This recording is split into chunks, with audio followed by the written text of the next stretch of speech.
It's from the Ishvara Pratyabhigya Karika. It's translated by Torella, and I just want to read this because I find that it's the essence of everything. Consciousness has, as its essential nature, reflective awareness. Okay? So I'll just pause there. I won't read the whole thing for a moment. The absolute, and you may know this from before, the absolute is consciousness, pure consciousness. And pure consciousness is made up of prakash and vimarsh. I should say prakasha and vimarsha. Okay? And just for those of you that were in, the Sanskrit, I'll just write it for you so that you can keep it up. Prakash, vimarsh. Prakasha, vimarsha. Prakash, anyone know what that is? Prakash. Prakash, light. Anyone know what vimarsha is? Vimarsha, these are the two most important words ever. Vimarsha is reflective awareness. So Kai, in case you missed that, that's something for your brain to take in. Okay, Prakasha, Vimarsha. Vimarsha is reflective awareness. Reflective awareness. This is very important. If you're not sure what these two words mean, we'll go more into detail next month. So Vimarsha is reflective awareness means that which is observing itself, yeah? Because prakash on its own, pure light, is not enough for consciousness. Because pure light, that pure light can be a diamond, but the diamond does not have reflective awareness. Okay? So that is what consciousness is. Those are the two things. So I'll read it again and then I'll carry on. Consciousness has as its essential nature reflective awareness, that is vimarsha. It is the supreme word that arises freely. It is freedom in the absolute sense, the sovereignty of the supreme self. Okay? This is just a statement. It's the most beautiful thing in the whole of this book. And I started to think about this and I was like, it was just the way that it was written. It made me start to think about it because obviously I'd heard about, Vimarsh, Prakash, Vimarsh and everything, but I didn't really look at it as reflective awareness.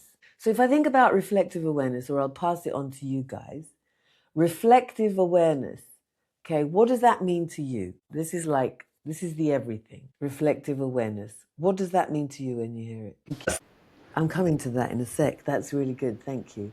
So Soham, I am that. Soham, which is also Hamsa. So we have Soham. I'll write it down for our Sanskritists. Soham. Soham. Okay? Soham. And then we have Hamsa, which is actually like this. Okay? With the dot here. Is that an H? Can you see the H there? Hamsa. So the reason why they are actually the same is because sah is that, hum, aham, I am that, becomes hamsa, because when you have sah, so there could even be two dots there like that, sah, when you have sah, when you have sah next to another consonant, the becomes an o. That's why it's soham, as well as hamsa.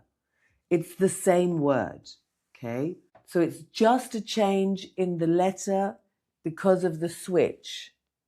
So I am that, hamsa, soham, same. So anyway, coming back to the reflective awareness, what I wanted to say was, I read that and I started to think about white reflects. If you're not having this soham, reflective awareness, which is pure consciousness, then you're going to be absorbing. What are you absorbing? Whatever is going on outside, you are unable to allow it to be what it is. Because, divinity allows everything to be as it is. It doesn't start judging It doesn't start getting annoyed because that person has done X, Y, Z. It doesn't start to feel poor me, because it's not getting what it wants. That's all absorbing whatever's going on. And like Nikki said, she looks at the nature and she sees that, because the same, like, when you feed the crows, you feed them, you don't feed them, they don't start crying unless it's a pet dog that's been too much around humans and it's learning from the human. But the more and more you get, the more and more consciousness, it allows everything to be as it is. And that is why it is able to reflect everything. And so it's not deflecting, it's just allowing. So that's what absolute consciousness, I think, could be. I was looking at this Hamsa, which is the migratory bird, but it's also the breath. So Hamsa is the swan. It's a symbol since the Vedas for the supreme entity, a symbol also for the individual soul, which is one with Brahman. So Hamsa, I am that. I am one with Brahman. Okay. So this bird seems to be identified with the breath going either up or down. So you have the Soham mantra that goes Soham all the time. Soham. Yeah. It's rich with symbolic meanings, and it was used quite from early on, used in different ways through the texts, and it still represents today the supreme reality, which is Shiva. The two syllables Hamsa, hum and sa, the former associated with drawing in, hum, and sa, breathing out, or vice versa. It came to symbolize quite naturally the movement of the breath, which gives life to all creatures, and more especially the supreme reality as giver of life and present in breath, or breath taken as supreme energy. Shiva is by his own nature Hamsa, I am that. The dazzling sun is Hamsa. The self is also called Hamsa, and breath goes along with Hamsa. Kshemaraja explains Hamsa as Hana, forsaking, and Samadhana, taking back. He says that Shiva indeed gives out and takes back the universe in his cosmic activity of emanation and resorption, that the sun gives out and takes back its life-giving warmth, that the self is in the nature of Shiva, and finally that breath gives and takes back air through respiration, and that is an aspect of Shiva in the form of his unlimited energy, identical with the unstruck sound, which is anahata. This shows that Hamsa is not the breath itself, but the energy of breath. Okay, that's really important. Hamsa is the supreme Shiva, that it is the spontaneous sound corresponding to the penetration of breath into the central channel of Sushumna, ceaselessly shining and pulsating, indestructible, eternal, higher than the phonemes, which is the alphabet, and dwelling in the heart of all living creatures, to which it gives life. And I just wanted to give that out now, because then I wanted to come to your question, Kai.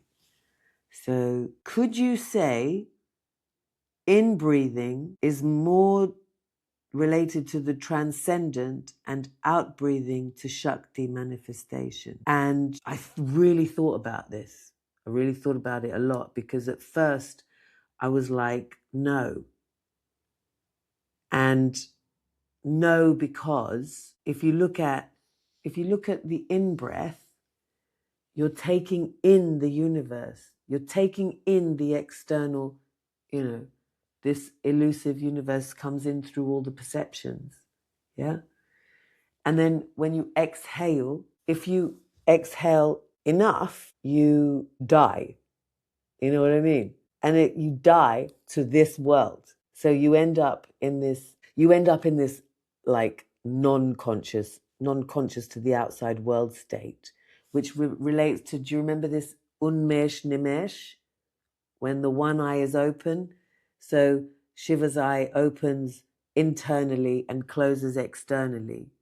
It's related to the same thing, because when you die to this, you wake up to this. But then I thought about it even further, and I thought about divinity blowing the universe into creation.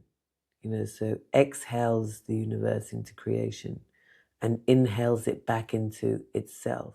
And also when you speak the phonemes, when you speak the words you speak on an exhale, yeah? And so while I was going back and forth, I realized that it's both and neither. And it has to be, because it's got nothing to do with the physical breath. It is the space between the inhale and the exhale. Yeah? And so even the Hamsa or the prana, or what it's the marrying of the both. Yeah? So it's hello little one. It's the marrying of the inhale and the exhale simultaneous, which is also what Hamsa is. So let me see if I can find that little sentence about Hamsa. I'll have to try and find it. But basically, the Soham or the Hamsa have to be cancelled out. So the external breath, the inhale and the exhale, the marriage is prana apana. So it's the both together. So it's neither and yes. It's yes and no, in my opinion. And that's what the pranava is. The pranava, which is before the prana, is the om, which is the anahata. It's the unstruck sound. So you can't have breath. That's the struck sound. So you have to go from the vyakti to the avyakti, the manifest to the unmanifest, which doesn't have any breath. That's where I am in my understanding. I might be wrong, but that's where I am right now.